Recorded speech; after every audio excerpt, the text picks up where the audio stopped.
Welcome to the COVID Chronicles YYC. I'm Denise Summers of Amphora Communications, a business storyteller and communications consultant here in Calgary. Today we're joined by Andrea McManus of the ViTreo Group. Andrea is the chair and a partner in ViTreo, and she's had over 30 years of experience in the charitable sector and has contributed so much to the sector that I actually have to read what some of her accomplishments are. And so she's recently been appointed to the advisory committee on the charitable sector of the federal government. She's had over 30 years experience in fund development, marketing, sponsorship, and nonprofit management, and has worked with trained and educated organizations and fundraisers throughout North America, the Caribbean, Mexico, Europe, and Egypt. She's also had many firsts in the nonprofit sector locally, nationally, and internationally, including the first chair of the Association of Fundraising Professionals initial chapter, President's Council. She was the founding chair of that organization's Canada Foundation for Philanthropy, and the first person outside of the US to hold the position of chair of the International Board of the Association of Fundraising Professionals in 2011 to 2012, and is the founding chair of the Calgary Chamber of Voluntary Organizations. So welcome, Andrea, and tell me about the ViTreo Group, what you do and who you do it with. Oh, yes, love to. Well, ViTreo, we've been around for coming up to our 5th anniversary. And my two business partners, Scott Texheimer and Vincent Duckworth, we formed ViTreo. We merged our three.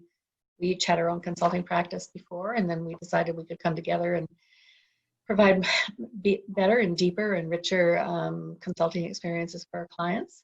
We work with nonprofit and charitable organizations. We do a lot of work around philanthropic fundraising, governance, organizational development, a lot of assessment studies, that sort of thing. So we get to work with a lot of really, really neat organizations doing great things. And you do that not just in Calgary, but across Canada, is that correct? Yeah, we have clients in other parts of Canada. Certainly most of our focus is in Alberta, but we have, and each of the three of us previous to ViTreo had also worked across the country as well, so yeah. Okay, and what got you into this work? What's your story? Was there a catalyst? Oh, I'm the generation that kind of fell into it. I was working, I come from a marketing background, and I was working for the 1988 Olympic Winter Games Committee here in Calgary with the corporate sponsors. And when the games were over, I was expecting our first child and then out of a job a month later, as we all were. And a friend of mine called me up and said, would you come and help us raise some money from corporate Calgary? And I've never looked back. Okay. It certainly wasn't intentional. Right. And how do you do this work? I know you have consultants working with you, and there's 3 partners. How do you do this?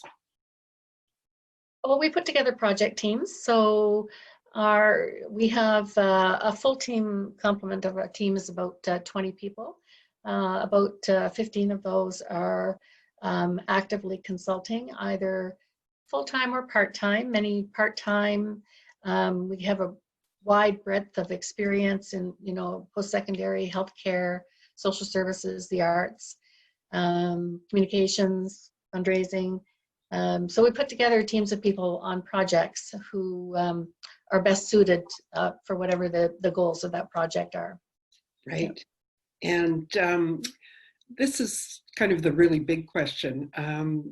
What's your differentiator? Why would I hire ViTreo as opposed to another firm similar?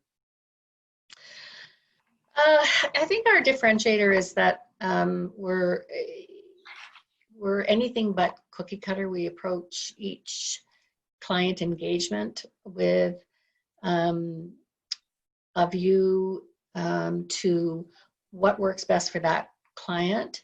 What we really spend a lot of time digging into what clients really need. Sometimes they're not really aware of what they need, and so we can, if we can surface that, it makes for a better experience. And we're also, I would say, we're not averse to pushing our clients to make tough decisions or to make change. So we really challenge the status quo, and certainly in the philanthropic fundraising area, there's a very well-defined body of knowledge, so to speak, but that's theory. So how does this work in this organization versus this organization?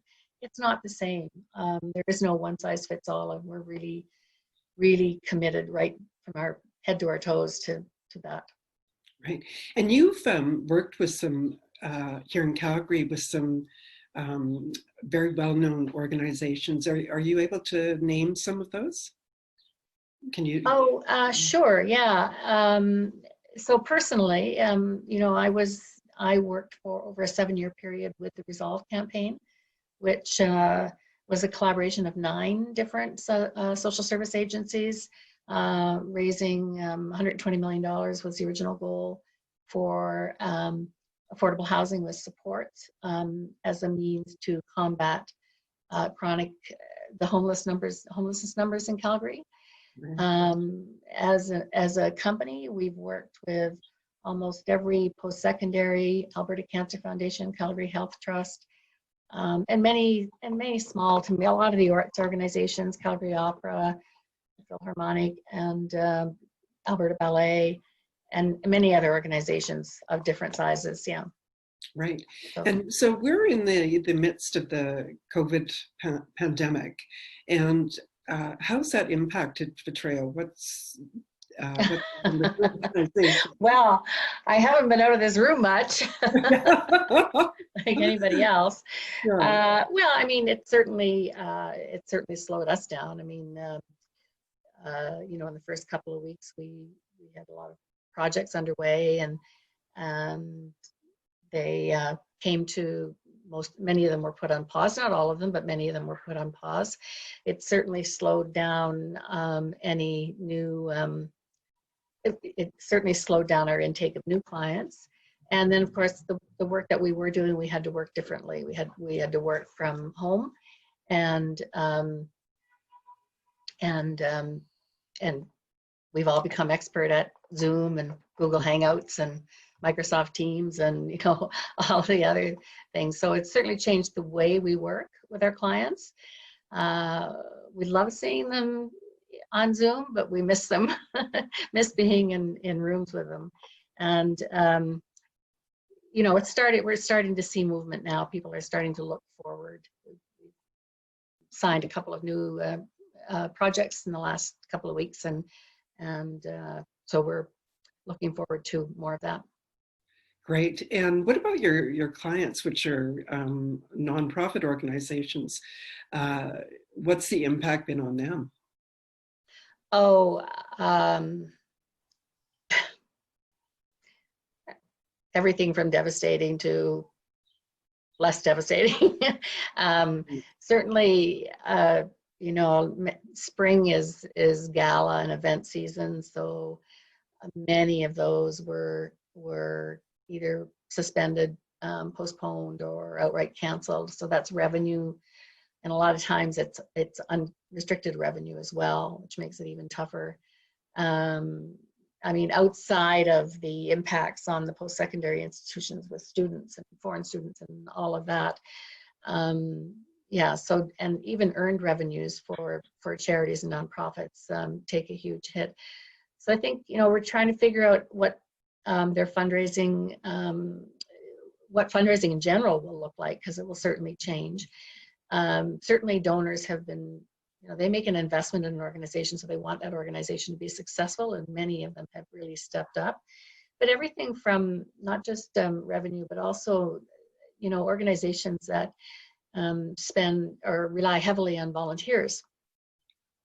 All of a sudden they can't do that, and I think they're not able to provide service to the people that depend on them, and even all the way up to the governance of an organization, how boards meet, how boards have had to be involved in of course, one of the board's responsibility is to keep the organization clean, legal, and financially healthy, and that's been a challenge for sure.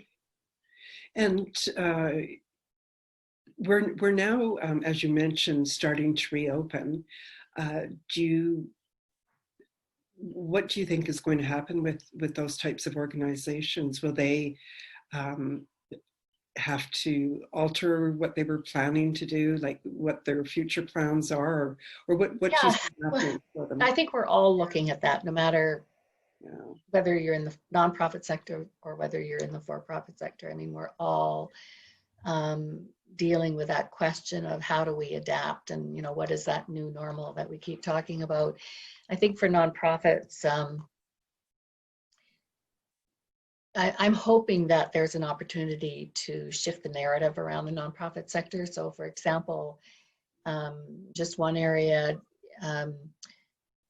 you'll often hear people talking about, I'll make a gift to your organization, but I want it all to go to, the work that you do. I don't want any of it to go to overhead or administration. It's not good for charities to have reserves, because that's money that could be being applied to their mission. Well, what we've seen happen in the last 3.5 months now is that a lot of charities don't have reserves, and they have not been equipped to get through this. So I think we'll see.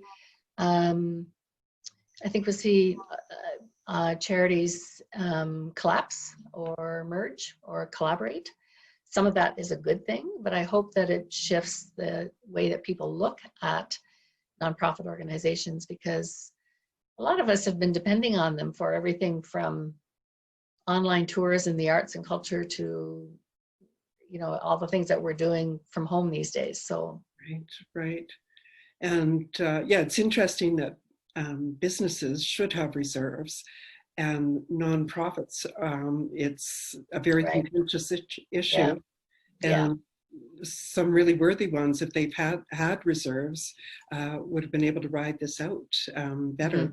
And, yes. And so what opportunities do you see for ViTreo in the future and for the nonprofit sector? Well, for us at ViTreo, I think,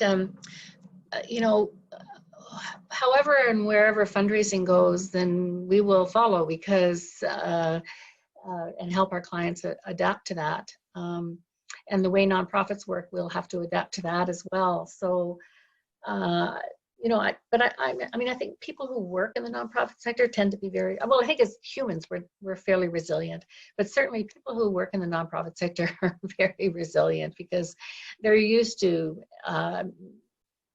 achieving lots with little. And I'm not saying that that's always a good thing, but, we'll bounce back from this along with everybody else. I mean, people are strong. Right. And very committed to what they do in our sector. Yeah, and I've heard it said that fundraisers sell hope, and I always thought that was a great quote. And it is. A colleague of mine who I have a great deal of respect for refers to fundraisers as dream catchers, so that we able to catch people's dreams and make them come true. So, of course, we've all been very focused on our own RSPs or savings or investments the last couple of months, and we've seen our returns on those evaporate or certainly reduce. But what we have seen a lot in spades in the last 3 months is a very very significant social return on your social investments. So that you may have to wait a while for your financial investments to bounce back, but those investments that you've made in social purpose and nonprofit organizations, social benefit organizations, are really paying off right now. Right. And so you've been in business for a while. You owned another fund development strategic firm before. Do you have any advice for business owners in this time? You know, they always talk about in the personal services consulting world, you always hear about the peaks and the troughs, the peaks and the valleys. And it is very true. And we are in one big valley right now, for sure.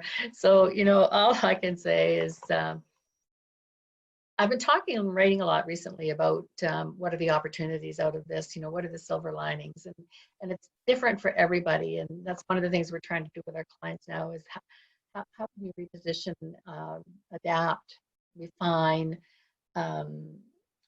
reassess, you know, for what the future might hold. And I think that business owners have to do the same thing. So for us at ViTreo, we may have to work differently, and we may have to learn some new skills, but redeploy others and redeploy our knowledge for these times.